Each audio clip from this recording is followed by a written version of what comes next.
11th में ही IIT और JEE का नाम, दोनों का नाम मैंने बहुत पहली बार ही सुना था कि क्या होता है इसमें। मुझे नहीं पता कितना पढ़ना होता है। मुझे लगता था कि वही है, स्कूल है, दिन में 2 घंटे पढ़ेंगे, हो जाएगा काम खत्म। तो ऐसा नहीं था। देखो क्या होता है ना, आज तक की एक हिस्ट्री रही है, ट्रेंड है कि आज तक जितनी भी बार आईआईटी जेई हुआ है, तो आई थिंक, मुझे याद नहीं है, एक बार, सिर्फ एट मोस्ट एक बार ही जो है ऐसा हुआ है कि ऑल इंडिया रैंक हाँ 1 हाँ जिसकी हाँ आई है हाँ वो एक ड्रॉपर रहा हाँ, है। बाकी हर बार यही होता है वो बाकी। सिर्फ, हाँ, बाकी हमेशा फ्रेश अटेम्प्ट वाले ही आते हैं जो टॉप मारते हैं। मतलब टॉप 10, टॉप 20, टॉप 100 में भी ड्रॉपर आते हाँ नहीं मतलब हैं। मुझे एक स्टोरी लेकिन भी पता है। मतलब एक सर है जो अभी कानपुर में प्रोफेसर है शायद, तो उन्होंने सबसे पहले जो अटेम्प्ट दिया था जेई का, तो उनका ऑल इंडिया रैंक 2 आया था। और फिर उन्होंने फिर भी ड्रॉप लिया, और उसके बाद भी उनका ऑल इंडिया रैंक 2 ही आया था, वन नहीं आया था। मतलब यही है भाई। आंसर की अपन मिलाते ही नहीं था। आंसर की मिलाना तो कुछ होता ही नहीं हमारे लिए। उस टाइम पे हमें पता ही नहीं था कि भाई पेपर दे के एनालाइज करना है, आंसर की मिलानी है, ये करना है। कुछ नहीं करते थे हम, बस हवा में है भाई, हाँ ठीक है, 40 क्वेश्चन अटेम्प्ट करके आए, 160 का 120 में से कुछ तो आ जाने चाहिए अपने। तो फिर उसके बाद जब उसका रिजल्ट लगा, तो मुझे याद है मेरी 331 बच्चे थे पूरे बैच में, और मेरी 301 रैंक आई थी उसमें, 331 बच्चों में। एंड मेरे मार्क्स जो थे उसमें -1 आउट ऑफ 360 थे उसमें। और भाई साहब अरे 360 के मतलब भाई तू पूरा मतलब कुछ भी लिख के आ जाता ना, मतलब सबके ऑप्शन सी लिख के आ जाता, तब भी पॉजिटिव में आ जाता। पॉजिटिव भी नहीं आया था मेरा, 0 भी नहीं आया था, -1 में मार्क्स आए थे मेरे। तो वो चीज़ ने हिला के रख दिया था मेरे को कि ये क्या हो गया मेरे साथ। जे की कहानी सबकी बहुत लंबी होती है। So hello everyone, this is Samar from IIT वेचू, और आज हमारे साथ अरिन है, और उसका नाम भी अरिन तिवारी है। मतलब मैंने लास्ट टाइम एक बंदे का इंटरव्यू लिया था, तो उसका नाम भी सेम ही था। तो जब उसने मुझे मैसेज डाला अरिन ने, तो मैं तो उसको पिछले वाले अरिन से कंफ्यूज कर गया। और ये Arin, he is from IIT Roorkee only, और वो मैकेनिकल डिपार्टमेंट में पढ़ रहा है, and he is a dropper also. तो मतलब बहुत ज्यादा इंटरेस्टिंग होती है ड्रॉपर्स की story. So welcome to the show Arin. Hello Samarth. और मतलब मेरा भी आईआईटी रुड़की में ही लग गया था मैकेनिकल, बट वो मैंने जोसा में बहुत ज्यादा मतलब ऐसे इतना सीरियस नहीं लिया था मैंने जोसा। सो तो सबसे पहले अपन तेरी स्टोरी से चालू कर देते हैं। मतलब ड्रॉपर्स की स्टोरी हमेशा इंटरेस्टिंग ही होती है, तो व्हाट वाज योर स्टोरी? तो मैंने 11th से जेई की प्रिपरेशन स्टार्ट की थी। कि मतलब जेई का मुझे 11th में पता चला था कि हाँ एक एग्ज़ाम होता है, इसको फोड़ना है। तो स्टार्ट जब किया मैंने 11th में, तो मैंने फिजी में ज्वाइन किया था जैसे सब करते हैं। फिर उसके बाद नॉर्मल चल रहा था वहाँ पर सब कुछ। फिर मैं 11th में, मेरा पढ़ाई नहीं हो पाई थी इतने अच्छे से, मैं बहुत ज़्यादा मतलब ड्रेन अप हो जाता था पढ़ाई और कोचिंग को बीच में साथ में मैनेज नहीं कर पाता था मैं। तो वो चीज़ के कारण मैं 11th में बहुत ज़्यादा कॉन्सिक्वेंस झेले मैंने उसके फ्यूचर में। वो चीज़ मुझे सही नहीं लगी। फिर 12th आया, धीरे धीरे वो ख़त्म हुआ, जेई हुआ। जेई में मेरी ऑल इंडिया रैंक मेंस में 66,055 आई थी एग्जैक्टली। और मेरी एडवांस नहीं निकली थी। और जब मैंने दिया था तब 2020 में तब 2 अटेम्प्ट होते थे, उसमें से मेरा सेकंड अटेम्प्ट निकला भी नहीं था। 85% आया था हाँ उसमें। मतलब मैंने भी वो देखा था। तुम वो नेक्स्ट लास्ट अटेम्प्ट हार्ड था तुम्हारा, है ना? और उसके पेपर्स हाँ, पेपर्स लॉकडाउन के बाद। पेपर्स बहुत ज्यादा हार्ड थे। मतलब मैं प्रीवियस ईयर दे रहा था तब, बहुत ज्यादा ठीक ठाक हार्ड लगे थे मुझे वो क्वेश्चंस। हमारी शिफ्ट सबसे टफ आई थी उसमें, 3 सितंबर सेकंड शिफ्ट। फिर उसके बाद देन मैंने स्टार्ट किया, काउंसलिंग में बैठा मैं।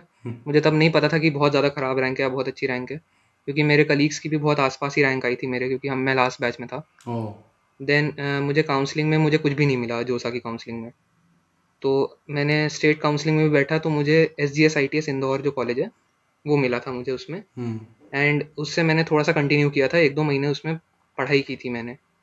फिर मुझे समझ में आया कि कुछ भी सही नहीं जा रहा है उसमें, मुझे मज़ा नहीं आ रहा है, जो मैं, मेरा कैलिबर जो है या फिर मैं जो कर सकता हूँ वो चीज़ नहीं हो पा रही थी। देन मैंने फाइनली डिसाइड किया कि मैं अब पार्शियल ड्रॉपर नहीं रहूँगा, मैं कॉलेज छोड़ दूंगा। एंड अब मैं पूरा 8-9 महीने जितने भी बचे हैं वो सारा जेई को दूंगा। देन मैंने दिया, फिर मेंस हुआ। मेंस के 4 अटेम्प्ट के बाद मेरा 4th अटेम्प्ट ही बेस्ट था, उसमें मेरे 99 परसेंटाइल आए थे। रैंक आई थी all India 10,164। And finally advance हुआ। एडवांस में फिर क्लियर हो गया मेरा, काउंसलिंग में बैठा, फिर आईआईटी रुड़की मिल गया आज मैकेनिकल इंजीनियरिंग में। और मतलब तो तुमने अभी बात की कि तुमने 11 से प्रिपरेशन स्टार्ट किया, और 11th में तुम्हें पता चला कि जेई क्या होता है। तो तो तुम्हारे क्लास में तो बहुत सारे लोग होंगे ना जो ऐसा फाउंडेशन कर चुके हैं पहले से ही, 9-10 से पढ़ाई चालू कर दी थी उन्होंने जेई प्रिपरेशन की। तो तुम्हें कैसा लगता था कि अब हमें भी चालू कर देनी चाहिए थी पढ़ाई, या फिर कैसा था हमारा व्यू? हाँ, शुरू में जब घुसा था मैं फिटजी में, तो मेरे साथ के बहुत सारे लोग थे जो 9-10 से स्टार्ट कर दिए थे। हम्म। उन लोगों से मेरी बात होती थी, वो लोग मॉक टेस्ट भी जब देते थे हम लोगों के साथ में, तो उनके वो टॉप मारते थे एज यूजुअल, हम्म। क्योंकि उन्हें सब पता है कि क्या करना है, हम्म। क्या नहीं करना है। हम्म। हमें नहीं पता था, हम लोग एकदम बोर्ड्स से उठ करके आ रहे हैं, बोर्ड्स करने के बाद जो है जेई की प्रिपरेशन कर रहे हैं, सिलेबस बहुत वास्ट हो गया था हमारा। हम्म। तो उसमें समझ नहीं आ रहा था मुझे कि क्या करना चाहिए, और मेरे को बहुत ज़्यादा उनसे कॉम्प्लेक्स होता था कि मेरे नंबर क्यों नहीं आ रहे, जब उनके इतने अच्छे आ रहे हैं, मतलब 360 में से उनके 250 निकल रहे हैं, उनके हम्म। 260 आ रहे हैं, 270 आ रहे हैं, और मेरे कहीं 90 भी नहीं आ पा रहे थे। हम्म। तो अ, उस कारण से काफ़ी ज़्यादा प्रॉब्लम हो रही थी मुझे, तो मैं दुखी था उस चीज़ से भी। तो हाँ, 9th-10th से ज्वाइन करना चाहिए, लेकिन उसके बहुत ज़्यादा कॉन्सिक्वेंस भी रहते हैं, क्योंकि जब तक आप 12th में पहुंचते हो ना, तो आपका 4 साल हो चुका होता है जेई के साथ में। हम्म। और जेई की लाइफ जो होती है ना, वो बहुत ज़्यादा मोनोटोनस होती है। उसमें इंसान एक ही चीज़ कर रहा होता है रोज़, वो है घिसना, हाँ हाँ। और उतना वो कर नहीं पाता है। तो उस कारण से 12th तक आते आते वो इंसान बोर हो जाता है हर चीज़ से, और वो सोचता है कि छोड़ दूँ मैं। हम्म। फिर उसके बाद उसका बेस्ट परफॉर्मेंस नहीं निकल पाता है, उसके बहुत ज़्यादा चांस रहते हैं। हाँ मतलब मेरा एक दोस्त था, उस वो 7 से कर रहा था फाउंडेशन स्टार्ट, और फिर मतलब वो 10th तक एकदम ऐसा टॉपर टाइप बनता था कि सबको लगता था कि इसका 100,000 आ जाएगा इजीली। और फिर 11th में वो उसको क्या भाई ये क्या जेई क्या है जेई, वो ऐसे ही व्यू उनको ऐसा लगने लगता है कि क्या मतलब अभी 3 साल वही पढ़ा, अभी फिर 2 साल पढ़ना है। तो उसका बहुत बकवास गया था जी। मतलब यही है कि आप कंसिस्टेंट नहीं रह पाते, मतलब जो मोटिवेशन 11-12th में रहता है अगर आप सीधा आ जाओ तो वो सेम मोटिवेशन नहीं रहता अगर आप फाउंडेशन भी कर रहे हो तो। बिल्कुल सही बात है। हम्म। और मतलब तूने पार्शियल ड्रॉप लिया था तो तुम्हें क्या मतलब तुमने कैसे किया था, मतलब तुमने ले लिया कॉलेज उसके बाद डिसाइड किया क्या कि मुझे अभी जेई देनी है, या फिर तुम्हारा पहले से ही फिक्स था कि मुझे जेई देनी है और ये कॉलेज में ऐसे ही रख लेता हूँ? हाँ, पहले मैंने कॉलेज ले लिया था। हम्म। फिर मैं कॉलेज के 1-2 क्लासेस भी अटेंड की, हम्म। और मैंने देखा कि मेरे साथ में जो बंदे बैठे हुए हैं वो 1-1 लाख रैंक के बैठे हैं। हो।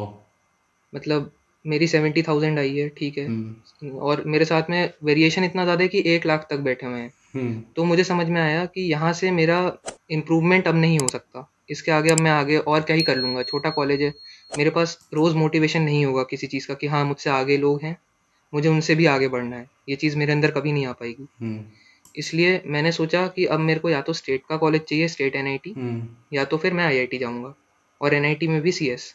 तो मैंने सोचा कि मेरे को जो कॉलेज मिला हुआ है उसको मैं एज अ बैकअप रखता हूँ, कि अगर मेरे नंबर नहीं आ पाए या फिर मैं अच्छा परसेंटाइल सिक्योर नहीं कर पाया हम्म। फाइनल अटेम्प्ट के बाद भी, तो मेरे हाथ में कुछ रहना चाहिए। ऐसा नहीं कि 1 साल भी खराब हो गया मेरा, या फिर और मुझे कुछ मिला भी नहीं, लेकिन ऐसा हुआ नहीं भगवान की दया से। हम्म। और मतलब तुम्हें कौन से फैक्टर्स कंसीडर करने चाहिए कि ड्रॉप लेने का डिसाइड करने से पहले? क्योंकि बहुत सारे लोग होते हैं जो ना, मुझे एक बंदे का मैसेज आया था, उसने मतलब 11-12 पूरा मतलब बोर्ड ही पढ़ा है सिर्फ, और वो पूछ रहा था कि अभी ड्रॉप ले लूँ क्या 1 साल, कि अभी जे जे निकल जाएगी क्या 1 साल में? तो तुम्हें क्या लगता है कि कौन किस हालत में लेना चाहिए ड्रॉप? देखो, ड्रॉप का जो डिसाइडिंग फैक्टर रहता है ना, उसमें आपका पेरेंट्स और आपका खुद का बहुत ज़्यादा एक साथ में एक डिसीजन लेना होता है इसका, सबको मिल करके, क्योंकि ये 1 साल आप लगा रहे होते हो किसी चीज़ में। हम्म। तो अगर आप ड्रॉप लेने की सोच रहे हो, तो सबसे पहले आपको ये सोचना है, आपको उससे पहले आपको 15-20 दिन सबसे पहले आपको पढ़ के देखना चाहिए कि आप रोज़ पढ़ पा रहे हो कि नहीं उस डेडिकेशन के साथ, जिसको आप जो आपको रिक्वायर्ड है। हम्म। अगर आप नहीं कर पा रहे हो तो आपको ड्रॉप नहीं लेना चाहिए। मतलब एक इंसान को ना आजकल तो बहुत सारे अटेम्प्ट्स हो रहे हैं, हम्म। तो एस्पिरेंट को ना क्लियर हो जाता है कि यार मैं इस चीज़ को ना आगे 8 महीने और कर सकता हूँ कि नहीं। हम्म। अगर वो लास्ट अटेम्प्ट के आखिरी 15 दिन में अपनी पूरी जान लगा दे, भले ही उसके नंबर नहीं आ रहे आखिरी में, हम्म। भले ही मॉक टेस्ट में नहीं आ रहे, उसके फाइनल एग्जाम में भी नहीं आए, लेकिन उसने पूरी मेहनत करके पढ़ा है अगर, हम्म। और वो सोच रहा है कि अब मैं इसको 8 महीने और इसी मेहनत से पढ़ूंगा और मेरा निकल जाएगा, हम्म। और मैं एक फर्म डिसीजन से पढ़ूंगा अगर कि मेरे को अब निकालना ही निकालना है और इसके अलावा मेरे पास कोई चॉइस नहीं है, हम्म। तो वो ड्रॉप ले सकता है। हाँ मतलब खुद नहीं तो फिर खुद वो का ही होना समय। चाहिए कि लेना है, हाँ। पढ़ सकते हैं कि नहीं खुद से। हाँ। हम्म। और मतलब कौन सी इंपॉर्टेंट चीजें है जिस पे फोकस करना चाहिए, क्योंकि एक ही साल होता है ना, तो मतलब प्रैक्टिस पे ज़्यादा फोकस करना चाहिए या फिर से थियरी पढ़नी चाहिए? तुमने कैसे किया था? मेरे को याद है जब मैंने ड्रॉप लिया था तब मेरी 11th पूरी ख़राब हो गई थी, मुझे कुछ भी याद नहीं था 11th का। हम्म। मैं सिर्फ 12th के बेसिस पर जो है जेई मेन देने निकला था, सितंबर अटेम्प्ट। हम्म। और उसमें मेरे मार्क्स नहीं आ पाए थे। मुझे याद है मेरे 85 मार्क्स आए थे फाइनल जेई सितंबर अटेम्प्ट में। हम्म। और मुझे वो काफ़ी ज़्यादा बुरा भी लगा था क्योंकि 11th का वेटेज बहुत ज़्यादा रहता है। पहले ऐसा चलता था कि 60-40 आता था, 60% 12th आएगा, 40% 11th आएगा। हम्म। आजकल वो ऑलमोस्ट 55-45 तक पहुंच गया है, या फिर वो 50-50 भी हो जाता है। पेपर पे क्योंकि डिपेंड करता है वो। आजकल, हाँ, हम्म। वो आजकल 11th और 12th के क्वेश्चंस को मिक्स करके दे रहे हैं। भली एक एक फॉर्मूला लगना है, जैसे फिजिक्स में अगर कोई क्वेश्चन आ रहा है इलेक्ट्रोस्टैट्स का, तो हो सकता है उसमें ग्रेविटी या फिर फ्लूइड मैकेनिक्स मिक्स हो जाए बहुत आसानी से। हम्म।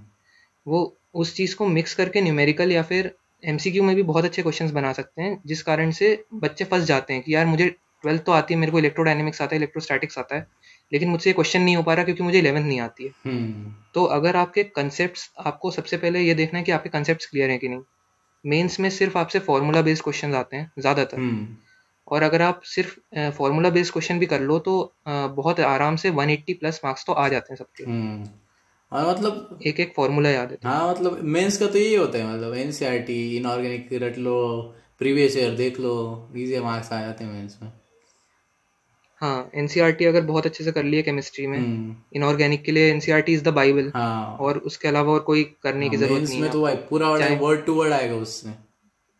एग्जैक्टली वर्ड टू वर्ड आ जाता है, वो नहीं पता होता कहाँ से आएगा, इसलिए थोड़ी मेहनत हाँ ज़्यादा करनी पूरा पड़ती है उसके पढ़ना पीछे। पड़ता है। हाँ, वो कभी कभी वो येलो ब्लॉक्स जो रहते हैं ना, उससे भी क्वेश्चन आ जाते हैं। हाँ। वो बहुत ज़्यादा इंपॉर्टेंट होते हैं, जैसे पॉइंट्स टू रिमेंबर रहते हैं या डिड यू नो रहते हैं उसमें। हम्म। तो वो बहुत इंपॉर्टेंट रहते हैं। और एनसीईआरटी मतलब मेरा पर्सनली सबसे फेवरेट सब्जेक्ट जो था वो फिजिक्स था। हम्म। फिर उसके बाद केमिस्ट्री था और मैथ्स था। मैथ्स मुझे बिल्कुल नहीं आती थी। हाँ। तो मैं उसके ज़्यादातर फॉर्मूले ही देखता था। जैसे जो सब्जेक्ट आपका सबसे कमज़ोर है ना, उसमें सिर्फ आप बेसिक कंसेप्ट देखो हम्म। और उसमें सिर्फ इतने नंबर लाने की कोशिश करो कि आपका स्कोर एक अच्छा खासा लेवल पे पहुंच जाए। मतलब आपको कोशिश करनी है कि आपके 150 तक जो है ना, दोनों जो आपके स्ट्रॉन्ग सब्जेक्ट्स हैं, एक मतलब जो आपका फेवरेट सब्जेक्ट है एंड देन जो आपका मीडियम लेवल सब्जेक्ट है, हम्म। उन दोनों में मिला करके अगर आपके 150 आ जाते हैं, देन आपको 50-60 और मार्क्स चाहिए होते हैं 200 क्रॉस करने के लिए। और 200 मतलब तो सेफ स्कोर ही होता है हर बार। 200 ला रहे हो तो 200, हाँ, ठीक ठाक रैंक आ जाएगी इजीली। 200 मतलब अंडर 10,000 आ जाती है रैंक हाँ वही। मेंस में। वही। And what are your mistakes, मतलब तुम्हें क्या लगता है कि तुमने अगर चलो अभी ट्वेल्थ हो गई, उसके बाद तुम्हें क्या रियलाइज हुआ कि मैंने ऐसा नहीं करना चाहिए था 11 ट्वेल्थ में, तब निकल जाता चाहिए, तो क्या मेजर मिस्टेक्स थी तुम्हारी? 11th ट्वेल्थ में मेरे से सबसे ज़्यादा बड़ी गलती ये हो गई थी कि हमारा कोविड के कारण लॉकडाउन लगा था और जेई पोस्टपोन हो गया था हमारा। हम्म। जो सबसे बड़ा हम लोगों को एक एडवांटेज मिला था जो आज तक किसी को नहीं मिला, हमें एक्स्ट्रा 3 महीने मिले थे प्रिपरेशन के लिए। हम्म। मैंने सोचा कि इस टाइम में मैं पढ़ूंगा और बहुत अच्छे से पढ़ाई करूंगा मैं। हम्म। लेकिन कुछ दिन बाद जब लॉकडाउन हुआ, ऑनलाइन क्लासेस चालू हुई और ऑफलाइन बंद हो गई, तो उससे जो मोटिवेशन आता है ना दूसरों को देख करके, वो आना बंद हो गया। कि इसके मार्क्स आ रहे और तो अब जिसके हमें कारण, भी पढ़ना चाहिए अभी। वैसा एग्जैक्टली, कंपटीशन वाली फील ही नहीं रहती ऑनलाइन में, है ना? ऑफलाइन में ऐसा हाँ, अगर कॉम्पिटिटिव आप, एज रहता है कि अगर उसने आंसर दिया तो मुझे भी आंसर देना है, सबसे पहले कौन आंसर देगा। हाँ, ऑनलाइन में मतलब कुछ लेना ही नहीं भाई, देना है दे तू, कोई इतना सीरियस नहीं लेते हैं इतना। उसको कोई सीरियसली लेता नहीं है क्योंकि ऑफलाइन में, ऑनलाइन में आपको समझ नहीं आता है हाँ हाँ। कि आप कहाँ स्टैंड कर रहे हो एग्जैक्टली हम्म। क्योंकि आप उन बंदों से मिल नहीं रहे हो, आपकी कॉन्वर्जेशंस नहीं हो रही उनसे हम्म। कि वो क्या पढ़ चुके हैं और उन्हें कितना आगे है आपसे ज़्यादा, हम्म। या फिर कौन आपसे आगे है या आप उनसे आगे हो। आपको ये सब चीज़ें कुछ नहीं पता चलती हैं। हम्म। आप अपने डायरेक्शन में चलते जाते हो, फिर फाइनली जो जब आप एकदम से गड्ढे में गिरते हो ना, हम्म। तो उससे ऊपर आने का फिर कोई रास्ता नहीं होता है आपके पास में। तो ऑनलाइन में भी आपको मैं यही सजेस्ट करूँगा कि आपके 2-4 फ्रेंड्स बहुत अच्छे होने चाहिए जिनके मतलब कंसिस्टेंटली अच्छे नंबर आ रहे हैं। इसलिए नहीं कि वो मतलब आपको सिखाएँगे, हम्म। लेकिन आपको उनसे फ्रेंडशिप होनी चाहिए कि यार हाँ, मैं इनसे डाउट्स डिस्कस करूँगा हर मॉक टेस्ट के बाद में। हम्म। मुझे आज क्लास में कोई कंसेप्ट नहीं समझ में आया तो मैं उनसे बात कर लूँगा। उन्हें कुछ चाहिए मुझसे तो मैं देने की कोशिश करूँगा। मतलब एक गिव एंड टेक रिलेशन होना चाहिए सबका। और मतलब ऐसा टॉपर्स के साथ ऐसा रिलेशन से ये भी फायदा होता है कि आपका हमेशा मोटिवेशन रहता है कि, क्योंकि वो ऐसा हाँ, बातचीत में ऐसा हमेशा कुछ ना कुछ निकल जाता है कि आपको बहुत ज्यादा मतलब लगता है कि मुझे भी ऐसा इसके जैसे मार्क्स लाने हैं। और अगर आप किसी किसी के साथ भी ऐसा हैंग आउट कर रहे हो तो मतलब वो सेम टाइप की फीलिंग नहीं आएगी जो टॉपर्स के साथ आती है। और बहुत ज़्यादा सीखने को मिलता है उनसे, मतलब वो कैसे अप्रोच कर रहे हैं प्रॉब्लम को, सब चीज़ें मतलब सही होता है उनका। और एंड लाइक तेरे को क्या लगता है कि ड्रॉपर्स का फेल होने का क्या मेजर रीजन होता है?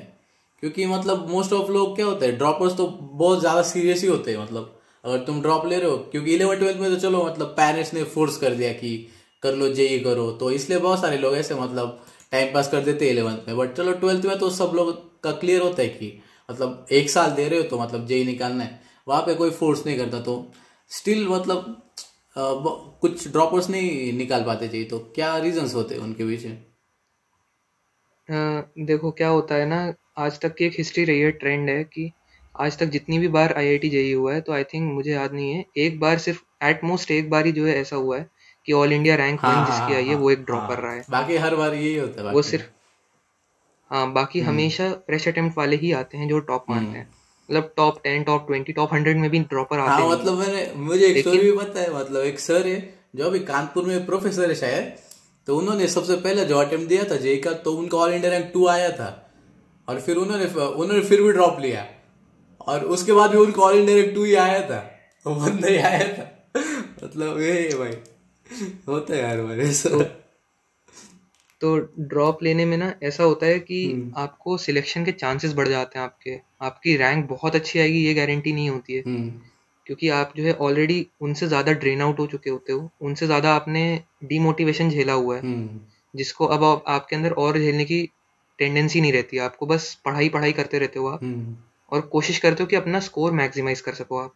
हम्म इसलिए जो है कभी भी 3 डिजिट में भी बहुत कम ड्रॉपर आते हैं, लेकिन आईआईटीज में ऑलमोस्ट 40% ड्रॉपर्स ही रहते हैं। हम्म तो इसलिए जो है ड्रॉप लेने में, जैसे अब तुम्हारा सवाल था कि मोस्टली ड्रॉपर्स फेल क्यों हो जाते हैं, हम्म क्योंकि उनसे वो जो जितना मोनोटोनस उनकी लाइफ हो चुकी होती है ना, एक जैसी जो उनकी ज़िंदगी चल रही होती है, हम्म उसको वो और नहीं झेल पाते हैं कि यार मैं यही चीज़ 12th में भी कर रहा था, इसका मुझे कारण पता है कि यही होने वाला है यार मेरे साथ। तो मतलब मेरे अगर 90 परसेंटाइल आए थे, मैं अभी ड्रॉप ले रहा हूँ, मैं मेहनत नहीं करूँगा, अब मेरे से नहीं हो पा रहा है, मेरे फिर भी 90 परसेंटाइल ही आएंगे। ये एक माइंडसेट उनके दिमाग में बैठ जाता है, जो उनको नहीं रखना चाहिए अपने साथ में। अगर वो सोचेंगे कि हाँ मैं करूँगा करूँगा करूँगा, तो वो वन और द अदर डे वो निकल जाएगा उनका जेई का एग्ज़ाम, चाहे जेई हो चाहे कोई सा भी एग्ज़ाम दे रहे हो, वो एमएचटी सीईटी हम्म बिटसैट हुआ वीआईटी हुआ, उसमें एक्सेल करेंगे वो। हम्म। कंसिस्टेंसी होनी बहुत ज़्यादा ज़रूरी है। हाँ, और ड्रॉपर्स को नॉलेज भी बहुत ज्यादा होता है। मतलब मैं जितने लोगों से मिला हूँ, जितने ड्रॉपर, मतलब भाई वैसा लगता है कि भाई हम कहाँ आ गए। तो बहुत ज्यादा उन्होंने क्योंकि ज्यादा ही पढ़ाई की होती है ऑलमोस्ट, मतलब उनको तो ज्यादा ही पता होता है यार वो। और तुम्हारी सोशल लाइफ कैसी थी ड्यूरिंग जी? तुमने देखा, तुम बोल रहे थे 11th में मतलब फ्रेंड सर्कल गलत गलत जगह घुस गए थे, तो हाँ, क्या सीन था मतलब फ्रेंड सर्कल का तुम्हारा? देखो फिटजी जब मैंने ज्वाइन की थी ना इनिशियल डेज में, मुझे नहीं पता था कि कैसे पढ़ना होता है, क्योंकि मैंने 11th में ही आईआईटी और जेई का नाम, दोनों का नाम मैंने बहुत पहली बार ही सुना था कि क्या होता है इसमें। मुझे नहीं पता कितना पढ़ना होता है, हम्म मुझे लगता था कि वही है, स्कूल है, दिन में 2 घंटे पढ़ेंगे हो जाएगा काम खत्म। तो ऐसा नहीं था, बहुत अलग होती है वहाँ की दुनिया। हम्म तो फिर मैंने जो है अपने दोस्तों को देखा कि कैसे पढ़ते हैं वो लोग। सुबह जब आते थे ना वैन से उतर करके क्लास में बैठते थे, कॉपी खोल के बैठ जाते थे बिना सर के आए हुए। हम्म और मैं मस्ती मारता रहता था, अरे जब सर आएंगे तभी बात करेंगे, तब पढ़ाई करेंगे अपन, हम्म और डाउट्स वगैरह उन्हीं से पूछेंगे। जबकि वो लोग पूरा कल से आज तक का हार्डली 30 से 35 मिनट्स में पूरा रिवाइज कर चुके होते थे कि एक दिन पहले क्या पढ़ा है उन्होंने नोट्स में, हम्म जो कि मैं नहीं करता था। फिर थोड़े दिन बाद फिटजी में एक टेस्ट होता है, मतलब हर क्वार्टरली एक टेस्ट होता है वहाँ पर, मतलब ईयर के हर फोर्थ पार्ट में होता रहता है एक टेस्ट, उसका नाम है फेस टेस्ट। उसमें जो है ना शफलिंग होनी थी बैचेस की, मतलब जिसकी ज़्यादा अच्छी रैंक आएगी वो टॉप बैच में जाएगा, और उसके नीचे एंड सो ऑन चलता हम्म जाएगा। तो वो पहला टेस्ट हुआ मेरा, और मुझे लग रहा था कि मेरे मतलब 360 का पेपर हुआ था मेंस पैटर्न पे। तो उसमें मुझे लग रहा था कि मेरे आराम से 100 या 120 तो आ जाने चाहिए, जिस हिसाब से पेपर गया था मेरा। हम्म आंसर की अपन मिलाते ही नहीं था, आंसर की मिलाना तो कुछ होता ही नहीं हमारे लिए, हम्म उस टाइम पे हमें पता ही नहीं था कि भाई पेपर दे के एनालाइज करना है, आंसर की मिलानी है, ये करना है। कुछ नहीं करते थे हम, बस हवा में है भाई, हाँ ठीक है 40 क्वेश्चन अटेम्प्ट करके आए, 160 का 120 में से कुछ तो आ जाने चाहिए अपने। तो फिर उसके बाद जब उसका रिजल्ट लगा, तो मुझे याद है मेरी 331 बच्चे थे पूरे बैच में और मेरी 301 रैंक आई थी उसमें, वाह। 331 बच्चों में। एंड मेरे मार्क्स जो थे उसमें -1 आउट ऑफ 360 थे उसमें। और भाई साहब अरे 360 के मतलब भाई तू पूरा मतलब कुछ भी लिख के आ जाता ना, मतलब सबके ऑप्शन सी सी लिख के आ जाता, तब भी पॉजिटिव में आ जाता। पॉजिटिव भी नहीं आया था मेरा, 0 भी नहीं आया था, -1 में मार्क्स आए थे मेरे। ओ, तो वो चीज़ ने हिला के रख दिया था मेरे को कि ये क्या हो गया मेरे साथ। लेकिन उसने उतना मोटिवेशन नहीं दिया था, बूस्ट आउट नहीं हुआ था मैं। हम्म तो उस कारण से मैं काफ़ी दुखी भी हुआ था, क्योंकि मेरे को अब -1 आया तो ऑफ कोर्स मुझे कोई बहुत अच्छा बैच तो मिलने नहीं वाला है, मैं लास्ट बैच में जाऊंगा, हम्म कोई ऐसा तो है नहीं। और सबसे ज़्यादा डिसएडवांटेज उस चीज़ का ये था कि मुझे एक और चांस नहीं था कि यार अगले फेस टेस्ट में, जो अगला जो आएगा क्वार्टरली टेस्ट, हम्म उसमें जो है मेरे स्कोर को मैं इम्प्रूव कर सकूं। ऐसा मुझे कुछ चांस नहीं मिलेगा, अब मैं इसी बैच में रह जाऊंगा पूरे 1 साल के लिए। हम्म, तो अब खराब बैच में हो तो संगति भी अच्छी नहीं होने वाली आपकी। तो उस कारण से जो है मेरे मार्क्स खराब होते गए और मैं पढ़ाई वगैरह भी नहीं करता था। प्री पीरियड लगते थे, टॉप बैच के बच्चे पढ़ रहे होते थे, हम लोग फुटबॉल खेलने निकल जाते थे। ओ, तो उस कारण से और- फिर और ख़राब होता गया। जैसे तैसे 12th तक आए तो 12th में थोड़ा सा संभले कि ऐसा करना चाहिए, ऐसा नहीं करना चाहिए, अब पढ़ाई पे ज़्यादा ध्यान देना चाहिए।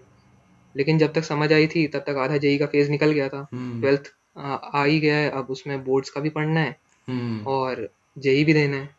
वो भी सिर्फ मेंस और एडवांस नहीं, और भी एंट्रेंसेस देने हैं, जैसे कि बिट सैट देना है, वीआईटी देना है। हम्म इन सब में भी जाना आना पड़ता है और प्रिपरेशन करनी होती है इनकी। हम्म तो वो पूरा एक मेस था मेरा 12th तक, कि जो है क्या करूं क्या नहीं करूं मैं। फिर जेई अटेम्प्ट हुआ, फर्स्ट अटेम्प्ट। हम्म फर्स्ट अटेम्प्ट के एकदम जो सबसे पहला मेरा जनवरी में अटेम्प्ट हुआ था, मुझे डेट याद है आज भी, 9 जैन को हुआ था फर्स्ट शिफ्ट में। हम्म तो उसमें जो है मेरा जो पेपर आया था वो सबसे टफ था। वो मतलब toughest of all the shifts था। हम्म और इतना टफ कभी नहीं आया था, मतलब फिजिक्स में डायरेक्टली एडवांस लेवल के क्वेश्चंस उठ करके आ गए थे, हम्म, एडवांस से ही बस वैल्यू बदल के। ओ, और मेरे को तो भाई एडवांस वगैरह तो मतलब ही नहीं है, अपन एनआईटी के लिए प्रिपेयर करेंगे पहले। हम्म पहले एनआईटी निकालो, अगर वो निकल जाए तो फिर आईआईटी देखेंगे, ऐसा था पहले। हम्म तो उसमें भी अच्छा नहीं हुआ मेरा। मेरे 89 मार्क्स आए थे फर्स्ट अटेम्प्ट हम्म में, जनवरी अटेम्प्ट में। और मेरा परसेंटाइल 93.9 परसेंटाइल बना था एग्जैक्टली। ओ, और उसी से मेरी बेस्ट रैंक आई थी, क्योंकि मैंने बताया लॉकडाउन में मैंने पढ़ा नहीं था और उसके बाद मेरा पेपर भी नहीं निकला था। हम्म तो वो वाला बेस्ट था मेरा, और मेरी ऑल इंडिया रैंक आई थी 66,055। हम्म देन एडवांस हुआ, एडवांस में भी प्रिपरेशन तो है नहीं अब एडवांस के लिए भी, क्योंकि मेंस तो अच्छा हुआ नहीं। लेटेस्ट अटेम्प्ट जो हुआ वो निकला नहीं, अब उसके बाद एडवांस ही क्या निकलेगा। एडवांस में आ गए 4 नंबर ओ, टोटल। 1 नंबर पहले पेपर में, 3 नंबर दूसरे पेपर में, खत्म कहानी। और फिर फिर फिर उसके बाद जो है मेरे अंदर एक मोटिवेशन आया कि यार मेरे सारे जितने भी दोस्त हैं ना, जब आप अपने आसपास वालों को देखते हो ना आईआईटी जाते हुए, हम्म तब आपके अंदर वो आग लगती है, यार मेरे सारे दोस्त आज जो मेरे साथ थे टॉप बैच में चले गए, उन्होंने मेहनत की, उन्होंने सब किया और उनके मार्क्स भी आए। उनको मतलब उनकी मेहनत का पे ऑफ हुए वो, हम्म कि उनको मिला सब कुछ जो उन्होंने, उनको डिजर्विंग था। तो यार ऐसा मैं भी एक बार करके देखूंगा। मेरे कोचिंग सेंटर से हाईएस्ट रैंक जो निकली थी 625 निकली थी। हम्म वो आईआईटी खड़गपुर में, वो लड़का इलेक्ट्रॉनिक्स में। तो उससे मेरी बहुत बात होती थी कि यार मैं क्या करूं एग्जैक्टली, अब मुझे करना क्या चाहिए जिससे अब मतलब मैं तेरे जैसी रैंक एस्पायर कर रहा हूँ। अब ऑफ कोर्स यार ड्रीम रैंक होती है 3 डिजिट की हाँ सबकी। तो उसके लिए मैंने पढ़ाई शुरू की। तो उसने बताया तू एक काम कर, तू सबसे पहले सोच कि तेरे कंसेप्ट्स क्लियर हैं कि नहीं। तू उनके fill in the blanks type question कर, या फिर थ्योरी में से रीड कर कि तेरे को फॉर्मूले सारे याद हैं कि नहीं। उनके सारे टर्मिनोलॉजीज जो हर एक उसकी रहती है, कि हाँ भाई ईटा से अपन विस्कोसिटी को रिप्रेजेंट करते हैं, स्टोक्स लॉ क्या होता है, मतलब या पूरा फिर बेसिक, यंग्स मतलब मॉड्यूलस क्या होता है। बेसिक क्लियर है कि हाँ नहीं? पूरा हम्म एक एक चीज़ क्लियर होनी चाहिए, एक एक टर्मिनोलॉजी याद होनी चाहिए, यार हाँ भाई ये वाला फॉर्मूला इसी कंडीशन में लगेगा, नहीं तो नहीं लगेगा। हम्म ये तुरंत देखते ही क्वेश्चन को समझ में आ जाना चाहिए। तो वो चीज़ें मैंने डेवलप करनी स्टार्ट की अपने अंदर।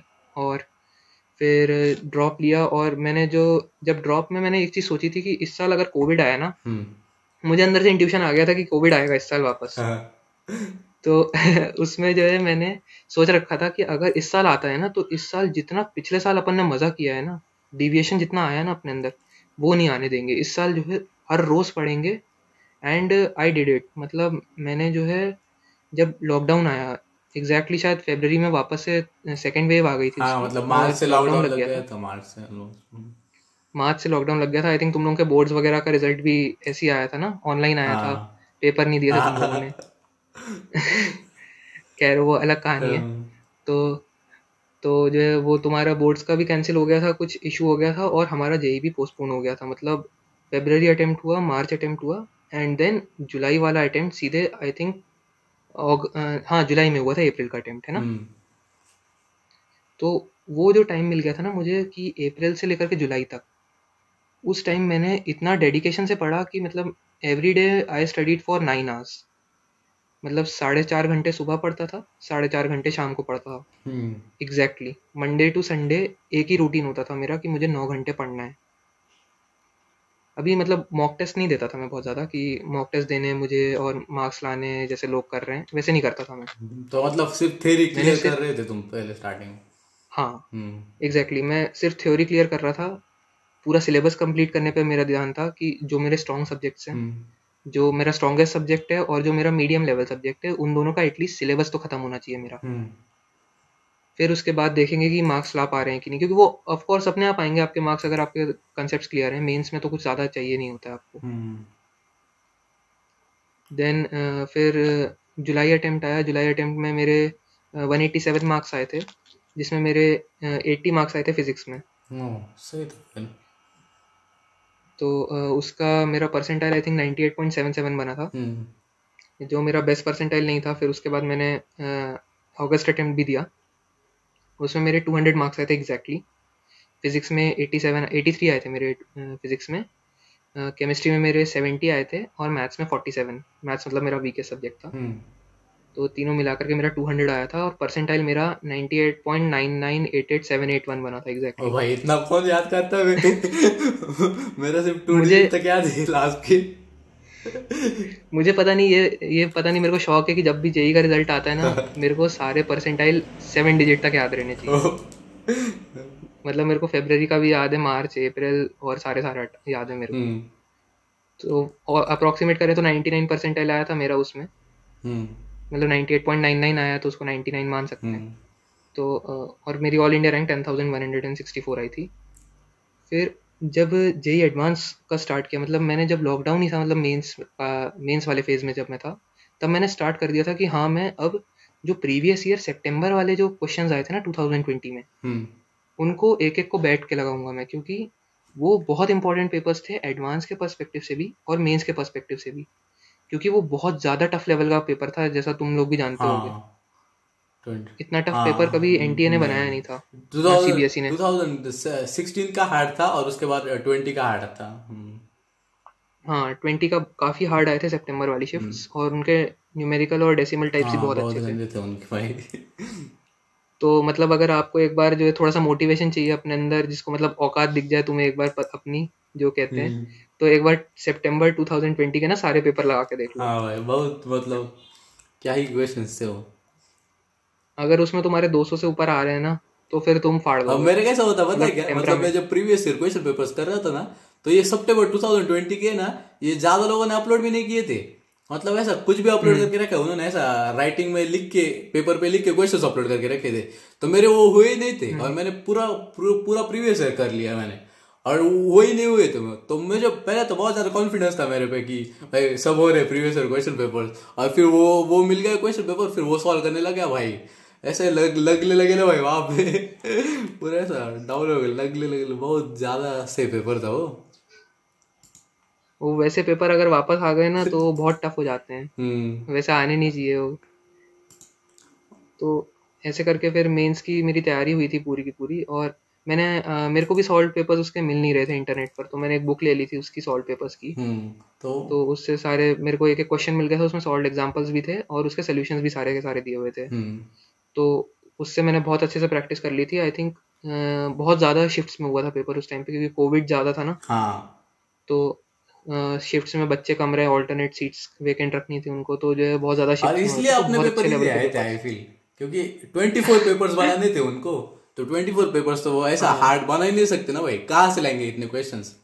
तो इसलिए 24 पेपर्स पर शिफ्ट बनाने थे, मतलब फरवरी में भी, मार्च में भी, हाँ। और वो फिर मार्च जुलाई वाला में, 18 अगस्त में। मार्च का तो मतलब क्या ही पेपर था भाई, मतलब 245 पे उधर बहुत टफ आ 99 गया। परसेंटाइल बन गई थी वहाँ पे, मतलब इतना बकवास पेपर, मतलब वो क्या होता है ना कि कभी कभी वो बहुत बकवास भी बना देते हैं तो भी उससे परेशानी बच्चों को ही होती है, हाँ। और बहुत टफ भी बना देते हैं तो भी उससे बच्चों को ही परेशानी हो रही होती है। हम्म।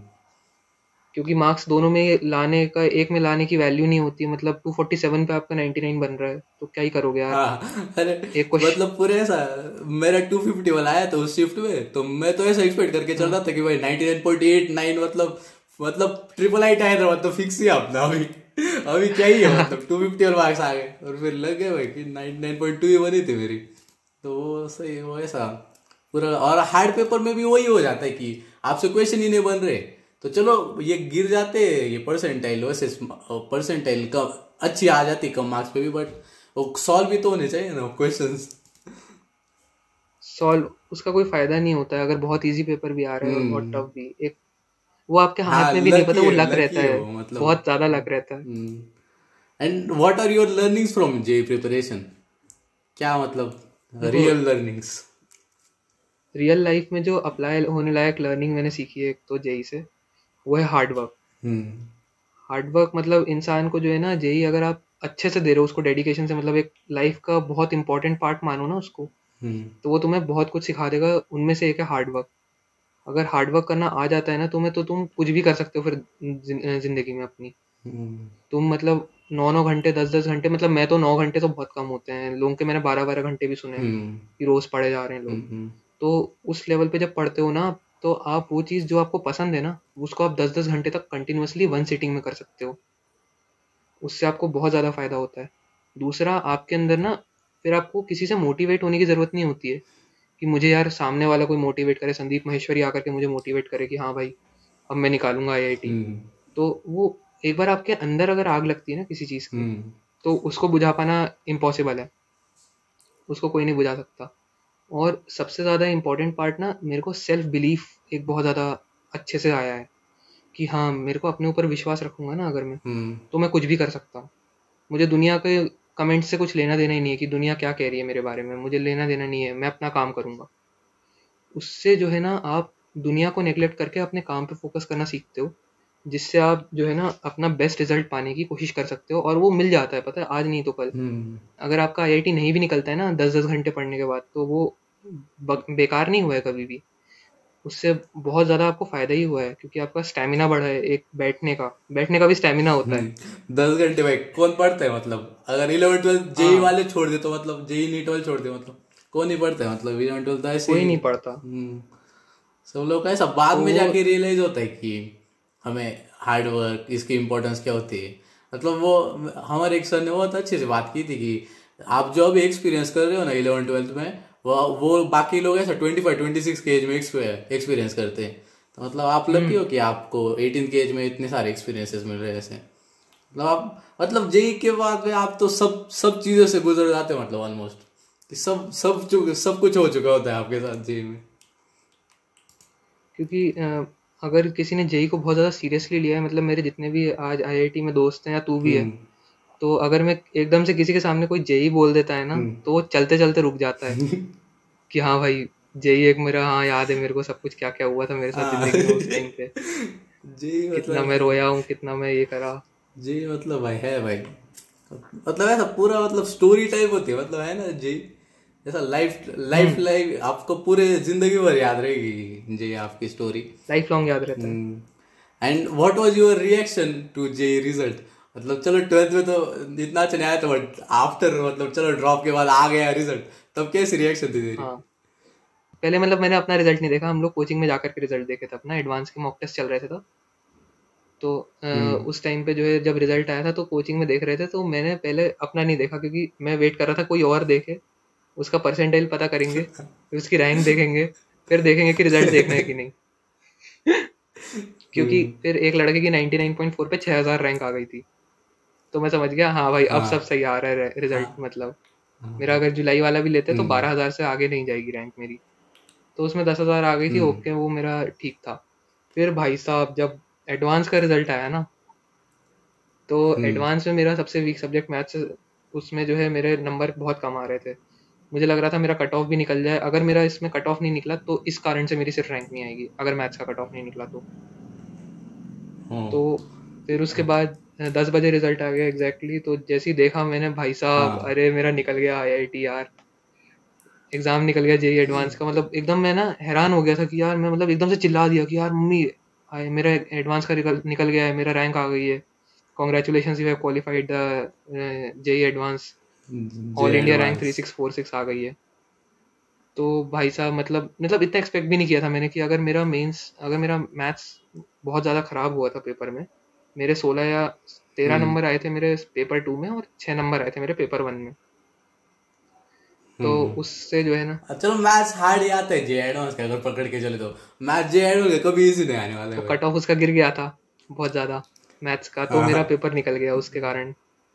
और फिर उसके हम्म। बाद रैंक आई तुरंत। फिर मैंने जो है, वो कॉलेज प्रवेश एक वेबसाइट है ना जिसपे सारे कॉलेजेस का रैंक लिस्ट डली रहती है, ओपनिंग क्लोजिंग। रैंक हाँ, प्रेडिक्टर, रैंक हाँ, प्रेडिक्टर। रैंक हम्म। प्रेडिक्टर पे गया मैं, फिर उसमें मैंने अपनी रैंक डाली, वगैरह वगैरह डाला, कैटेगरी में जनरल डाला, सब कुछ किया। फिर उसके बाद हम्म। जैसे ही आया, भाई साहब हाँ आपको ये मिल जाएगा, तो आईआईटी रुड़की दिख गया उसमें मेरे को कि आईआईटी हम्म। रुड़की में मैकेनिकल मिल जाएगा लास्ट राउंड तक।